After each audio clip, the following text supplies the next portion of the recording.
Welcome to Right Off Track, the show that invites you to navigate the unknown paths towards personal growth and success. I'm your host, Anya Smith, and today we have a storyteller extraordinaire in our midst, Kris Achten. Kris has a fascinating journey that started with obstacles and ended with him shaping not just his life, but also the lives of thousands of others. From leading KDG University of Applied Sciences to market leadership to coaching inspiring entrepreneurs and even jamming in the air guitar band, Kris has shown that life is not about the destination, but the journey. But let's not skip the essential chapters. The foundation of every gripping narrative, including Kris's, starts with a challenge. For Kris, it was grappling with an unfulfilling office job, chronic pain, and personal relationships that drained rather than empowered him. Sound familiar? We've all been there, stuck at the intersection searching for the right turn.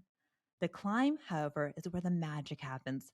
Kris faced a life-altering event, a breakup and a breakdown, leading to a diagnosis of acute depression.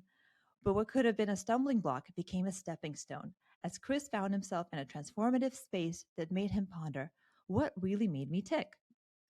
Who guided him through this maze? The people he met during his year-long residential therapy in the hospital.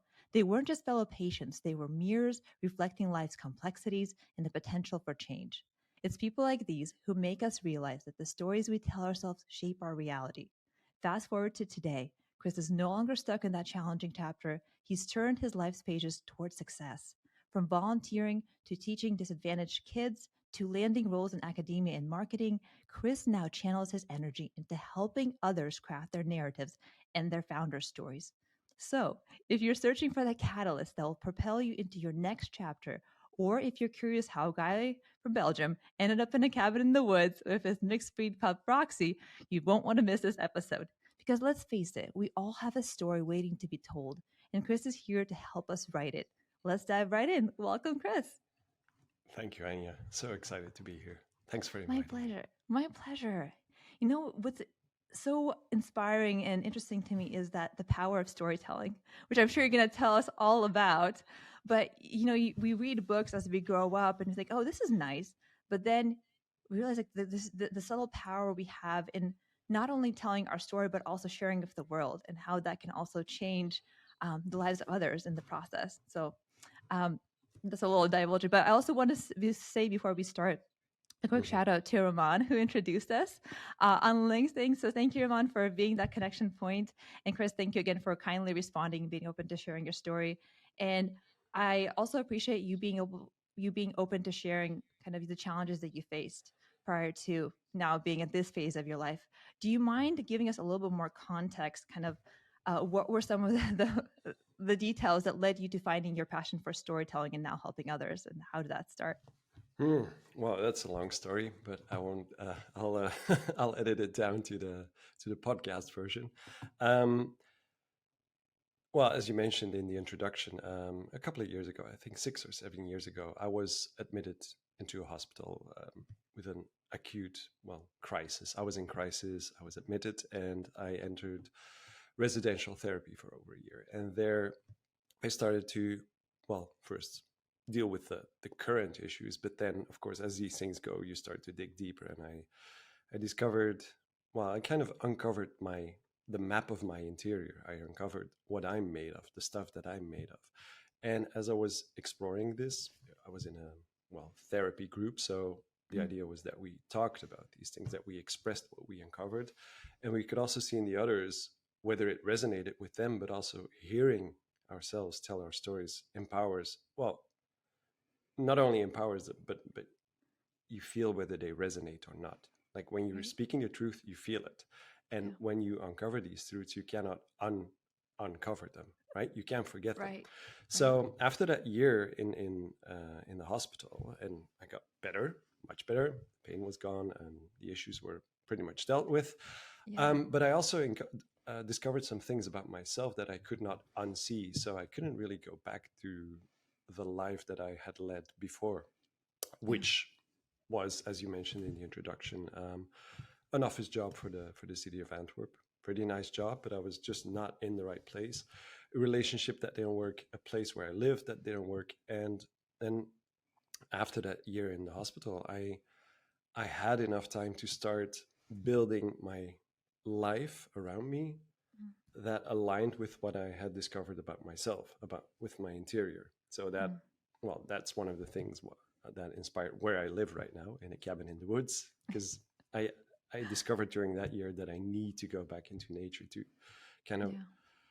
balance the energy that I get and that I use when I interact with people. I love people, but I also Yeah. need to balance it with nature.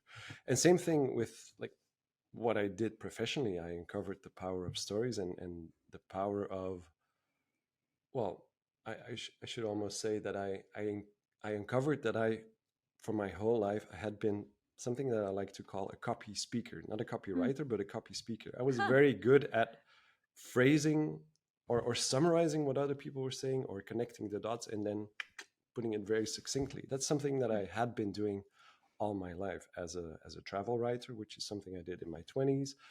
Um, a dive guide, Mm. a tour guide, um, like all these jobs, they involve taking a lot of information and then summarizing it into a succinct narrative that people Mm. then can remember, right? Or that at least resonates with your audience. And Yeah. it is during that year that I realized, like, I've been telling stories my whole life. I just never would have called myself a storyteller Yeah. or like a narrator or whatever you want to call it. I also hesitate to call myself a storyteller now because I believe we all tell stories all the time. Right. But so my official title in my one man business is chief of story, I love which it. I because I for me it indicates that you're the chief of your story. Like, I'm the Mm. chief of story in my business, but you're the chief of story in your world, in your business. And the stories that you tell about yourselves end up being the ones that you believe, and the stories you Mm. believe about yourself end up shaping our world, right? And Love when it. I discovered that, and I started helping disadvantaged kids because I wanted to give back. Right after Mhm. that year in hospital, which I thought I was not gonna survive, I did Wow. survive, and I decided, okay, now I'm gonna give back and help people not to end up in a situation like this. And I started Yeah. helping disadvantaged kids who couldn't go to school for whatever reason, and I was a private tutor for them, a volunteer tutor. And then um, well, I needed a job and I applied to the University of Applied Sciences in Antwerp.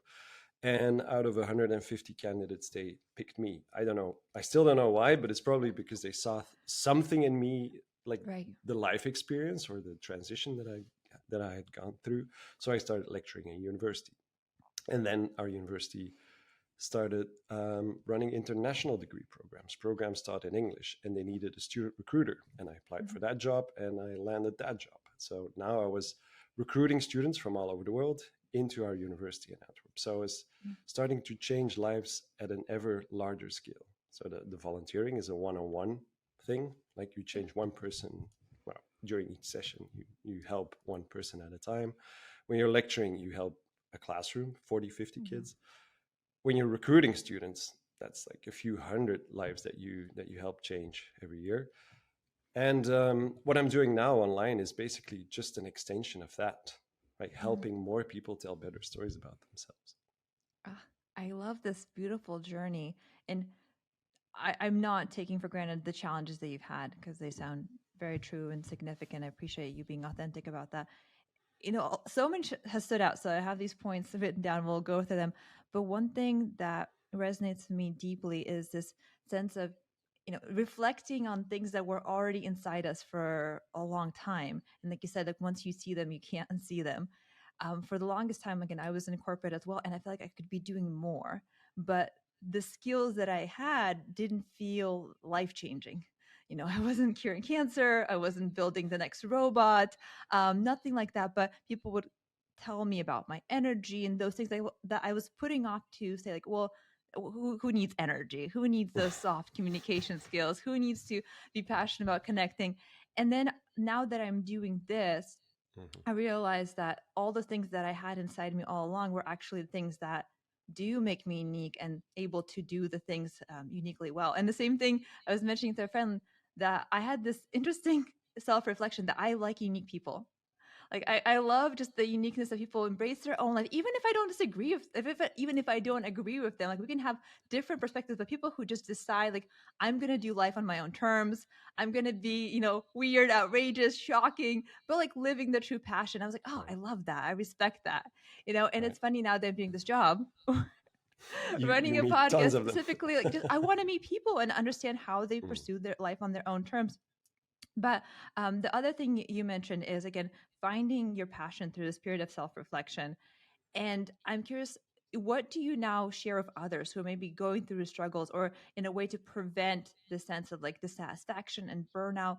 Are there things that people can do to have this reflection point earlier about their unique values and skills that they can focus on to find more right. fulfillment? Hmm. It's not an easy question to answer, but I think it's um, well, it touches the heart of the matter, and I think um, what what would have helped me most back then is being able to well, having people around me that challenge my Mm, narrative, people mm, who would challenge or even question, just merely question the stories I believed about myself, like the right. limiting beliefs, whatever they were, right? Yeah. And I, like from the outside, it looked like I was in a very comfortable position. Like I had a role with the city administration, I was in a relationship, son, beautiful home. But um, I didn't back then have people like a therapist, for instance, or people Yeah. who dare to puncture that idea. And of course, once you're in this cage, I was in, yeah, it was a very Mm, comfortable golden cage, but I wasn't happy in that cage. yeah. And the one thing that I would advise, well, anyone really, is to surround yourself with people who dare to question you, who dare to Mm, challenge the stories you tell about yourselves. And this applies in business, this applies in life, in friendship. People who dare, well, who accept you for who you are, but who yeah. also dare to challenge the stories you tell about yourselves. I think it's one of my guiding principles. I try to find people that will disagree with me or that will at least challenge my thinking. Right. Now, a good example now is we just launched a storytelling course, Ooh. right? Or the social creator project, including a storytelling course. And we've been getting a lot of very positive feedback, like 5-star reviews from our users. Um, but what I did, and I like just as an illustration of what I just talked about, I specifically asked people who have created 10 or 20 online courses already and asked them for their feedback on the course, and Mm, they didn't give me a 5-star review. They didn't leave like testimonial full of explanation marks. They gave me advice on how to make it better. Like mm. they challenged what I thought was the best thing I could do. And now 2 weeks on, it's only 2 weeks old, I'm already mildly embarrassed by the course. Oh, And yeah, yeah. just mildly. And I Right. know that Right. that's a sign that I'm growing. And um, so circling back to your question, I think making sure that there's people around you who dare to challenge your thinking or your stories, because the stories that I believed about myself and that all of us believe about ourselves at one point helped us. They helped Yeah. us because, well, we crafted these stories, we started believing certain things when we were younger, and back then they helped us, but our lives have changed. We've Right. become adults, we've like entered professions, we've entered businesses, relationships, and the stories that helped us as a kid are not necessarily the ones that are now making us thrive.